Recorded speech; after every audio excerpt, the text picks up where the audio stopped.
pessoal, eu sou Lara do Instituto EducBank e estamos aqui para apresentar mais um episódio do Pode Falar Gestor. O Pode Falar Gestor é um espaço compartilhado onde abordamos temas relacionados à educação do Brasil e do mundo. E hoje nós temos aqui, dividindo o espaço conosco, dois convidados, Márcio Malherbe e Carlos Trindade. O Márcio, especialista na área de gestão, e o Carlos, mantenedor de escola da Leaders School de Campinas. E vamos abordar aqui uma preocupação dos mantenedores, que é como precificar o reajuste das mensalidades da escola.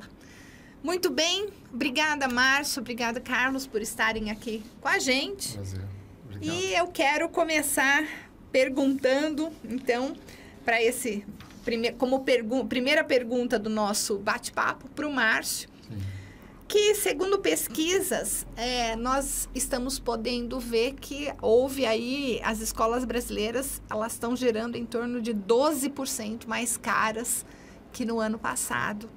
E quais são os reflexos desse índice de reajuste das mensalidades que podem trazer para as famílias, para o mercado educacional como um todo? Como chegar com coerência nesses números de forma a que seja bom para todos? Eu acho que você usou a palavra-chave agora, que é coerência, né? E do meu ponto de vista, 12% é um reajuste pesado. Do ponto de vista hoje, se nós olharmos do ponto de vista de outros indicadores que são usados normalmente, né, como referência, o IPCA de 4 e pouco por cento, dissídio de professores do ano passado foi 6%, IGPM, que muitas vezes reajusta contratos com fornecedores, foi negativo. Então, é muito cuidado, né, usar esse valor, esse percentual tão alto. E o reflexo fatalmente causa inadimplência, muitas vezes, e perda de alunos. Então, é um índice que, apesar de ter sido anunciado, eu creio que os colégios precisam ter coerência, muita responsabilidade em pensar e analisar se esse é um índice adequado, se ele está coerente com aquilo que nós estamos vivenciando, né? Do ponto de vista até de projeção de inflação, por exemplo, para esse ano, que está na faixa de 4%. Então, você vê uma inflação que não chegou nem a 5%, nem 6%, pensar no reajuste de 12% pode, no meu ponto de vista, pode ser um pouco exagerado, né? O Carlos, como mantenedor, e que, obviamente, além de todos esses custos do Brasil, que nós já temos embutidos quando somos empreendedores nesse país, né? Não é fácil. Como é que a gente encontra esse equilíbrio que o Márcio está falando e, ao mesmo tempo, oferece para as famílias tudo o que elas esperam que uma escola ofereça? Nossa, esse é o grande desafio hoje, Lara. Esse é o grande desafio, porque, infelizmente, nós estamos vivendo uma instabilidade no país no que tange a nossa economia, porque, assim, tá desfocado um pouco a questão, tá um pouco conturbado. O que é a inflação real, quais são os índices reais e quais são os índices que estão sendo projetados de fato, né? Então, você tem um índice que é oficial e você tem um índice de fato. Qual é a grande, vamos dizer assim, dificuldade nossa hoje enquanto gestores? Não inviabilizar a escola, né, o serviço oferecido com qualidade que nós desejamos, mas também nós não podemos perder qualidade. Sem dúvida. Então, é um desafio constante, porque os índices, eu tenho famílias lá que nós precisamos sentar e conversar. Poxa, o reajuste do meu salário foi 5%, 6%, vocês estão aumentando 11% na mensalidade. De onde chega esse custo? E de onde chega? Conta pra gente. Assim, nós precisamos entender... Porque isso não foi uma decisão de uma escola. Isso é uma média, uma projeção média de como é que foi. Você acha, se atribui isso ao passado recente? Essa questão toda do Covid, as escolas sofreram muito com isso e, de repente, acabou segurando esse aumento e, de repente, chegou, né, junto de uma vez? Ou não? Exatamente, Laren, mas não só o Covid. O que acontece? Se nós formos pegar uma projeção dos últimos 10 anos, ancorados com a economia internacional, com um fluxo do dinheiro, eu posso dizer que seguramente a Leaders, ela perdeu em torno de 20% da mensalidade dela ao longo de 10 anos, mesmo fazendo os reajustes, ou seja, comparado a 10 anos atrás... O poder de compra. Comparado a 10 anos atrás, a nossa mensalidade está 20% menor. Quais são os grandes fatores na educação que pesam muito? PLR, ou seja, a folha de pagamento, o reajuste, porque você vê, nós viemos de uma inflação, a conta básica é a seguinte, se nós temos uma inflação oficial que está em 4,5%, vamos arredondar para 5%, e você tem um PLR mais reajuste salarial que chega a 7,5%, 7,5%, 12%. Nós já estamos aí com os 12% sem levar os outros custos em consideração. Porque a alimentação, todo o custo de manter a escola, tem muitas empresas, por exemplo, que não levam em consideração a taxa de depreciação dos equipamentos, a renovação de equipamentos, tudo que nós temos que trazer para o nosso custo e que muitas vezes, ultimamente, nós estamos até impedidos de fazer.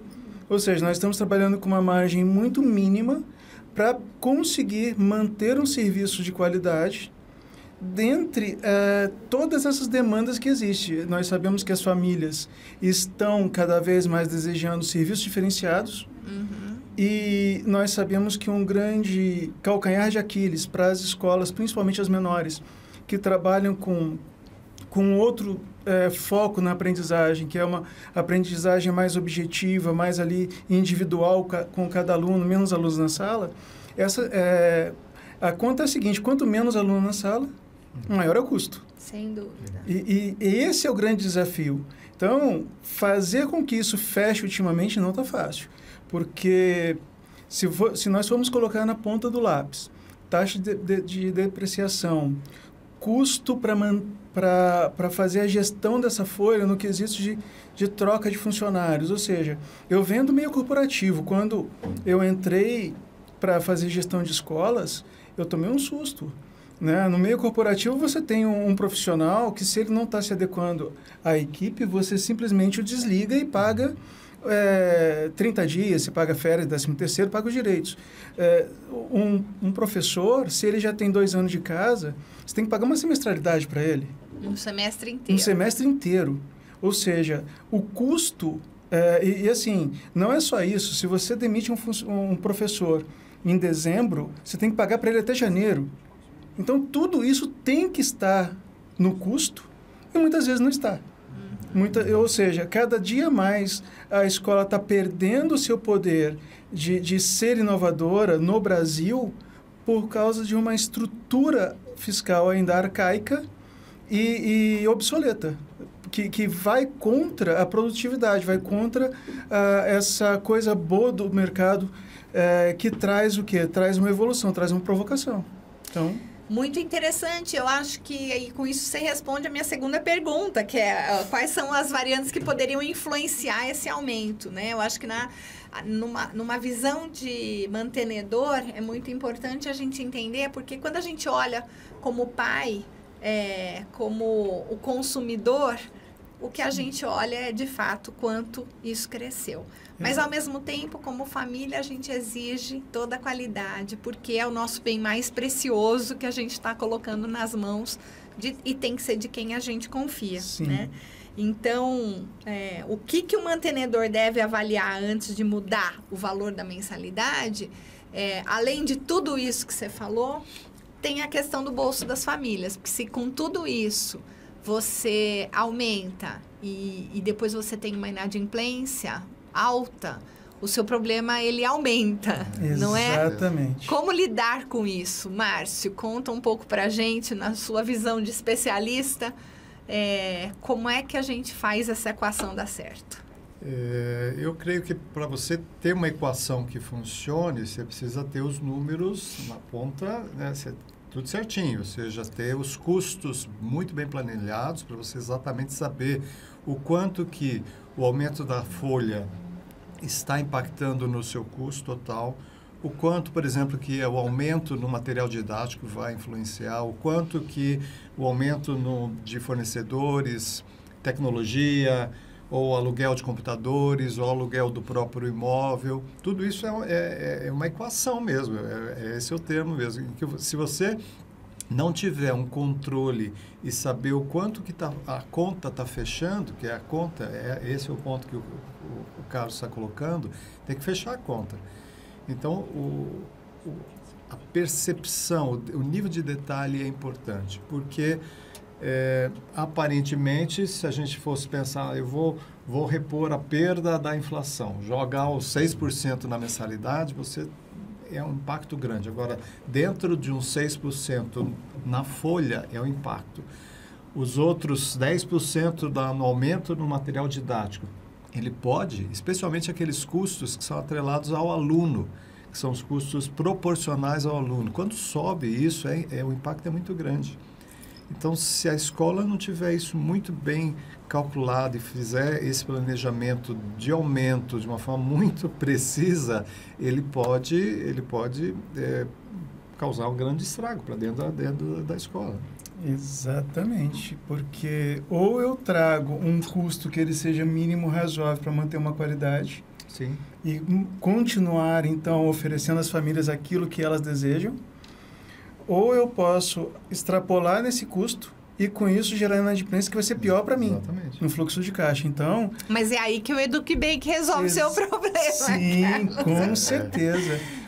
E você sabe, Lara, que não só... Assim, o EducBank, ele pode ser uma grande ferramenta, principalmente para os gestores que não têm uma familiaridade muito grande com a gestão, que não entendem tanto dos fluxos, dos caminhos. Eu vou dar um exemplo, por exemplo, eu estava vindo para cá, eu usei 2 GPS.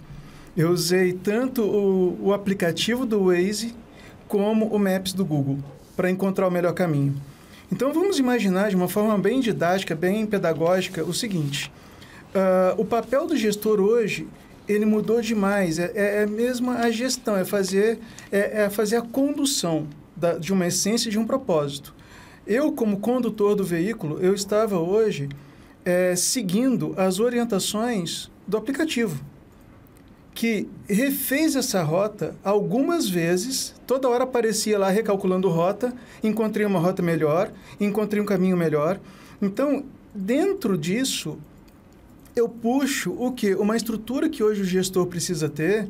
Eu não digo que um gestor de uma pequena escola, de uma média escola, vai ter um departamento fiscal dentro da escola, vai ter um departamento financeiro, vai ter uma controladoria, mas é importante que ele saiba a necessidade de uma boa gestão de custo, que ele saiba muito bem de onde estão vindo esses custos dele e como ele vai, ao longo do caminho, refazer essa rota para que tudo saia de acordo com a missão e o propósito dele.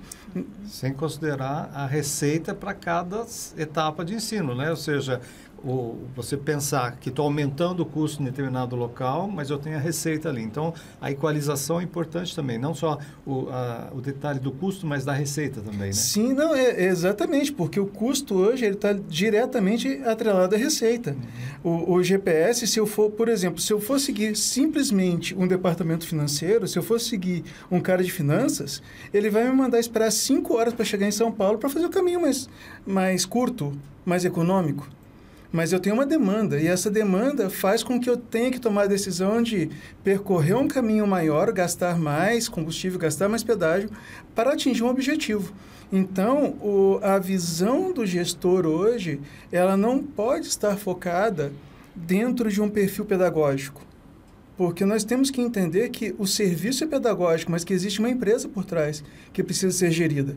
E quando você não tem essa expertise, nada melhor do que você ter um parceiro comercial, como o EducBank, que vai garantir essa finança, que vai dar essa estrutura, essa tranquilidade para esse gestor, vamos dizer assim, usar um termo comercial, mitigar um pouquinho esse gasto de tempo e essa angústia para focar em outros caminhos. E o risco, né? Porque ao aumentar e fazer esse ajuste de caixa, existe o risco da inadimplência.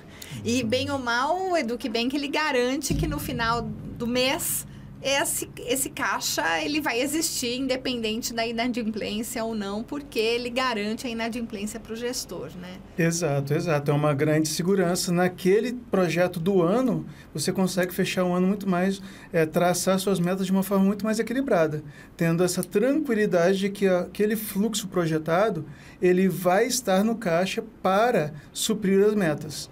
E aí, por isso que eu digo, fica um pouco mais fácil esse caminho, com certeza. Agora,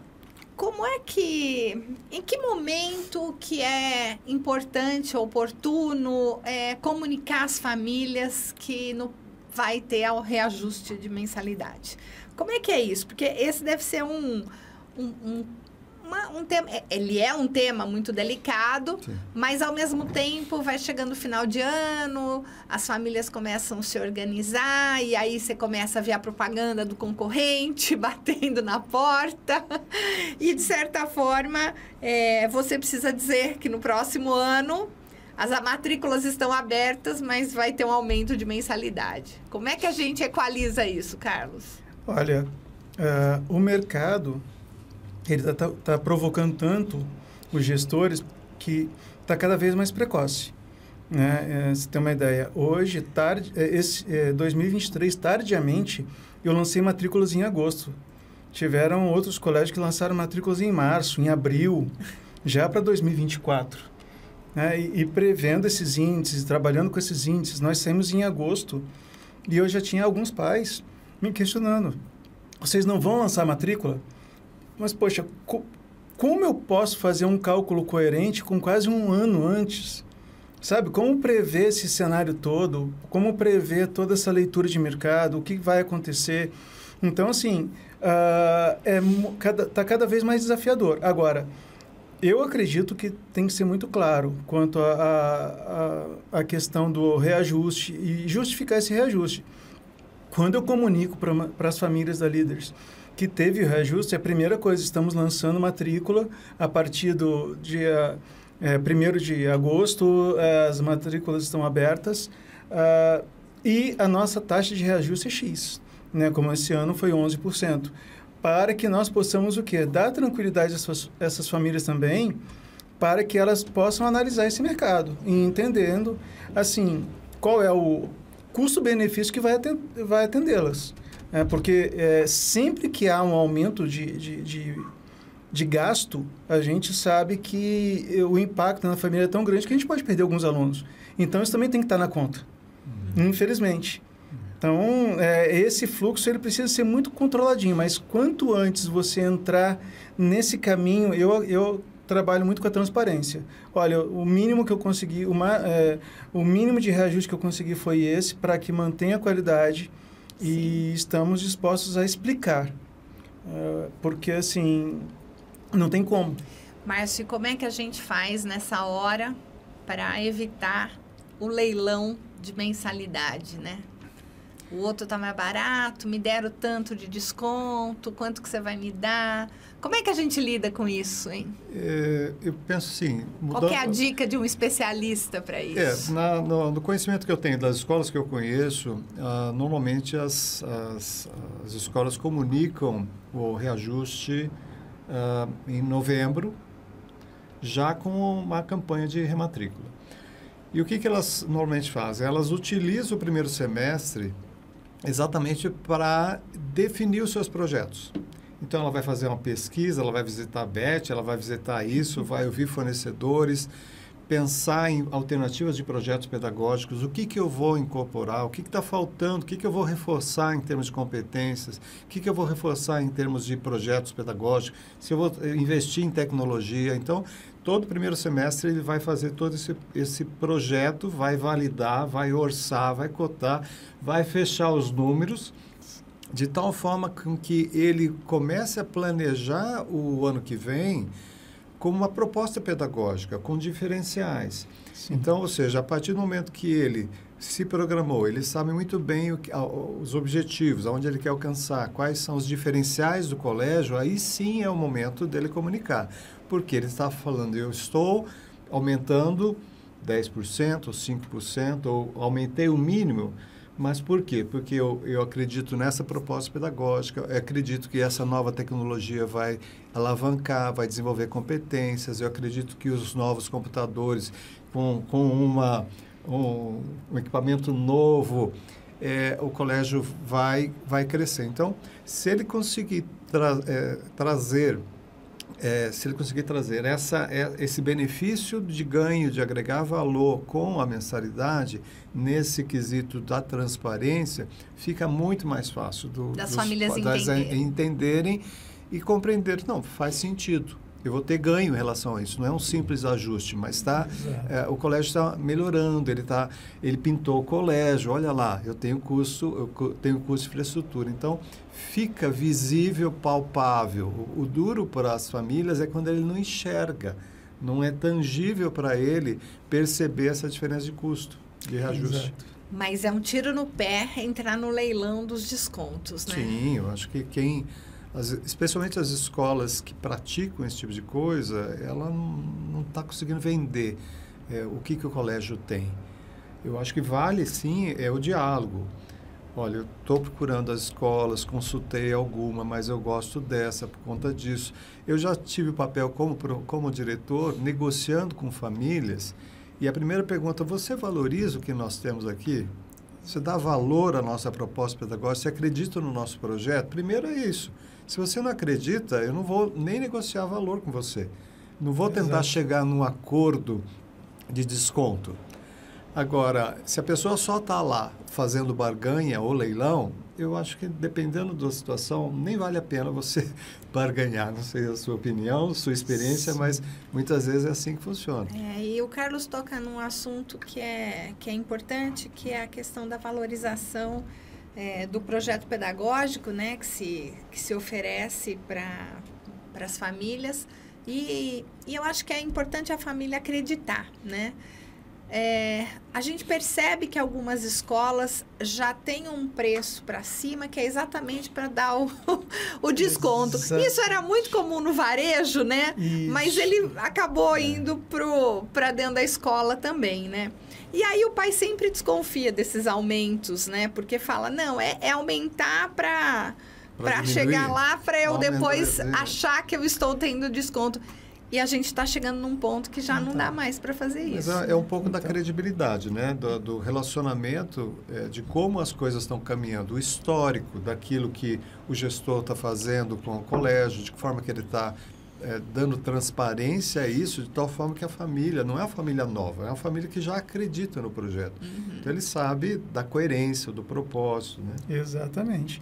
Porque é justamente isso, nós ainda temos nesse leilão muitas escolas que estão com as mensalidades superfaturadas e aí qualquer coisa é 20, 30, parte de 30% de desconto, né? Eu consigo te dar 30% de desconto. E isso a sala está cheia de alunos. E isso se torna também, vamos dizer assim, um gatilho que eu, particularmente, não vou entrar aqui, Carlos, não concordo com isso, que é o gatilho do lock-in, de travar esse cliente também. Porque quando eu tenho uma mensalidade acima do que eu poderia cobrar e eu forneço um desconto, geralmente eu vou lá e coloco isso no contrato. Uma condição. Uma condição. Então, se eu romper esse contrato, eu tenho que pagar essa diferença? Se eu romper esse contrato, eu tenho que pagar uma multa em cima de um valor que é muito maior do que eu pago mensalmente. Então, tudo isso faz com que, às vezes, muitas famílias se sintam angustiadas, não estão gostando daquele serviço, mas pensam duas vezes antes de tirar, porque se eu tenho, por exemplo, 50% de desconto numa mensalidade de um colégio desse, e eu vou tirar meu filho, eu tenho que pagar 2 mensalidades no mês. Mas isso pode, Carlos? Pode, pela lei pode. Pela lei pode? Pode, porque assim, a partir do momento que eu tenho uma precificação, o meu preço é R$5.000, e eu de livre e espontânea vontade, eu concedo um desconto de pagamento pontualidade naquele boleto, a mensalidade que eu tenho é de 5 mil, ela continua sendo.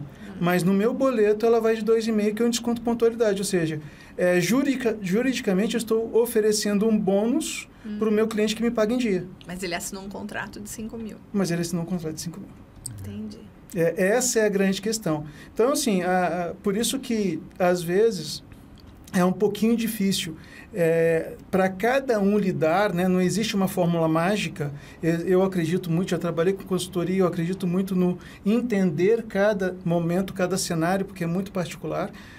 Porque, no nosso caso, se um cliente quiser chegar lá na Leaders e quiser negociar uma mensalidade, ele quiser me pagar anuidade, o desconto que eu posso dar para ele dentro da minha estrutura hoje é de 10%. Porque é justamente o meu custo financeiro, atrelado ao ano. Então, isso eu consigo repassar para ele. Como eu trabalho com um preço muito enxuto, a partir do momento que eu começo a fornecer mais do que isso, eu estou prejudicando a minha qualidade. E, ao mesmo tempo, vira, às vezes, um leilão que é difícil explicar, mas que a gente tem que, com todo carinho, com todo cuidado, tentar trazer essa clareza do seguinte: olha, tudo bem que lá estão se oferecendo tanto, mas aqui eu não consigo, porque minha margem é essa. Então, às vezes, você passa por... já teve cliente falar, a proposta é maravilhosa, mas eles são muito soberbos. Inflexíveis. Mas a questão não é essa. A questão é que quem faz gestão enxuta do dinheiro sabe muito bem o custo fiscal e o custo financeiro disso tudo, o impacto. Porque, assim, e uma coisa que até na hora do cálculo, essas empresas que fazem essa supervalorização de preço, majoração de tabela, elas não levam em conta é que elas perdem fiscalmente. Porque a partir do momento que eu gero uma nota de 5 mil, mesmo que eu dê desconto proporcional, eu estou pagando mais imposto. Então, isso, muitas vezes, se você não tem um centro de custos muito apurado, você perde dinheiro. Sem dúvida. Então, essa gestão do terceiro, volto a falar, do EducBank. Quando você traz para o EducBank terceirizando isso, esse custo ele fica muito menor para a empresa. E aí faz todo sentido tê-lo também como parceiro. Muito bem. Gente, eu acho que o papo aqui está muito bom, mas a gente precisa começar a falar agora, indo para o final. Acho que é muito importante o que vocês estão falando aqui para ajudar vários gestores. A gente sabe que no Brasil muitas escolas nascem de pedagogos que não foram preparados para isso, para serem gestores. Sim. E isso agora bate a porta cada vez mais. O que antes era possível, porque o mercado não tinha toda essa concorrência e toda essa complexidade do mercado financeiro, que envolve hoje, cada vez mais, o gestor, ele precisa ser um gestor especialista em educação. Né? Sim. Então, para a gente encerrar esse papo, eu queria dividir com vocês aqui, e com quem está nos ouvindo, 3 dicas de cada um de vocês. Que 3 dicas que vocês podem dar em relação a essa questão do reajuste das mensalidades, que é o nosso tema aqui, para o mantenedor que está nos ouvindo e que está aí já pensando, porque a escola é assim, a gente começa o ano de 24, mas a gente já está olhando para 25. Exatamente. Exato. Né? Márcio, começando por você, olhando como especialista, quais são as suas 3 dicas? A primeira dica é aquilo que nós estamos conversando, que é ter uma gestão financeira muito eficiente. Você, com uma gestão financeira eficiente, você consegue planejar e você consegue controlar. Esse é um outro ponto. Não adianta só você planejar se você não tiver alguém que faça o controle disso. Então, esse é o primeiro ponto. O segundo é você ter um pouco de disciplina para fazer aquele planejamento que eu estava imaginando, sugerindo, de que você use um primeiro semestre, por exemplo, até agosto, até setembro, para fazer todas as pesquisas, para fazer todo o seu planejamento pedagógico, ver as novidades, aquilo que está faltando, olhar os indicadores anteriores para prever como é que você pode melhorar. E aí, usar esse período para negociar com os fornecedores, para já tentar definir que níveis de reajuste você vai ter sobre material didático, sobre os parceiros. E aí, com esses valores, então, você usa esse primeiro período para daí você consolidar os números e decidir exatamente o que você vai inserir ou não. No semestre seguinte. Semestre seguinte. E o terceiro é o que eu creio que muitas escolas que eu conheço perdem, é a questão de foco. Porque a partir do momento que você se planejou, que você definiu o que é bom para a sua escola, mantenha o foco. Exato. Porque muitas escolas elas são tapeadas ou seduzidas pelo novo, pelo diferente. E aí ele não previu isso lá no orçamento. E aí ele quer inserir alguma coisa como sendo nova e ele se perde no controle dos gastos. Então, acho que essas 3 dicas já ajudam bastante. Com certeza. Carlos, como mantenedor, quais são as suas 3 dicas para quem está nos ouvindo? A primeira coisa, concordo com o Márcio, planejamento. Um planejamento muito preciso. Colocar pessoas eficientes, né, nesse planejamento para que ajude a entender. O segundo ponto, eu trabalharia muito com terceirização. Sabe? Eu acredito que muitos gestores se perdem quando eles veem uma oportunidade de negócio também. Por exemplo, eu vou trazer... A cantina me dá trabalho. Eu vou terceirizar a cantina e ainda vou cobrar um extra desse terceirizado. O que vai acontecer muitas vezes? Vai acontecer que, dependendo da situação, o serviço caia e ele tenha mais reclamações. Ou seja, isso vai se reverter contra ele. Mas se ele fizer uma terceirização cuidadosa, de trazer para parceiros, players, para junto dele, mesmo que sejam parceiros, para crescer no negócio, ele pode focar em educação e deixar cada parceiro comercial que seja interessante para ele focar no seu nicho. Então, o nicho da cantina, alguém que tem expertise na cantina vai oferecer um preço justo. Eu sou da seguinte... lá na Líderes, nós pensamos muito isso. Nós não queremos perder o foco. Eu não vou crescer o olho se tiver um parceiro meu que está ganhando um pouquinho a mais porque a cantina está crescendo. Que bom para ele. Significa que o serviço está bom e está agradando aos pais. E todos estão ganhando. E todos estão ganhando. Principalmente no foco do serviço. Então, mantenha o foco no serviço. Qual é? O nicho educacional, mantenha a educação. Não tem porquê, vou ganhar tanto com material didático. Vou ganhar tanto com... Faz a conta primeiro de um especialista para ver se aquela margem de lucro ela é real e ilusória. Porque se eu vou comprar um material didático para revender, eu tenho todo um custo fiscal sobre ele que talvez não valha a pena. É ilusório. Então, tudo isso é centro de custo. Então, a primeira dica é essa concentração de especialistas e planejamento. A segunda, parceiros de negócios. E a terceira, não abra mão do seu sonho. Não perca a visão. Não seja seduzido. Concordo com o Márcio. Tem que seguir em frente, dentro de um propósito, porque só assim você consegue chegar num objetivo. Muito bom, gente. Muito bom. Muito obrigado pela conversa, pela presença de vocês aqui hoje. Eu acho que foi muito interessante todas essas falas, tanto como especialista, como quem está ali com a mão na massa, né, dentro da escola como mantenedor. E de quem já acertou e errou, né, Carlos? Porque é isso, né? Tudo que nós fazemos, uma hora dá certo, uma hora dá errado, e a gente tem que aprender com os erros para não repeti-los, né? Exatamente. Eu digo que a gente sempre aprende, Lara.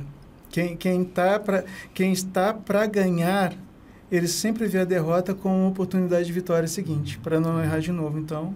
Muito sempre bom. seguir em frente. E eu agradeço você por compartilhar com a gente as suas derrotas para que a gente possa ser bem-sucedido e mostrar para outros mantenedores o sucesso que você conseguiu aí a partir dessas derrotas. Porque é isso, a vida é feita de experiências, né? Então, muito obrigado também a você que está nos assistindo. Acompanhe-nos por aqui, nossas redes sociais, o YouTube. Esse papo fica disponível no nosso YouTube, no nosso Instagram e na plataforma Educador 21. Aproveita, deixa o seu like e o tema que nós podemos, de seu interesse, que nós podemos trazer aqui para vocês. Muito obrigada a todos.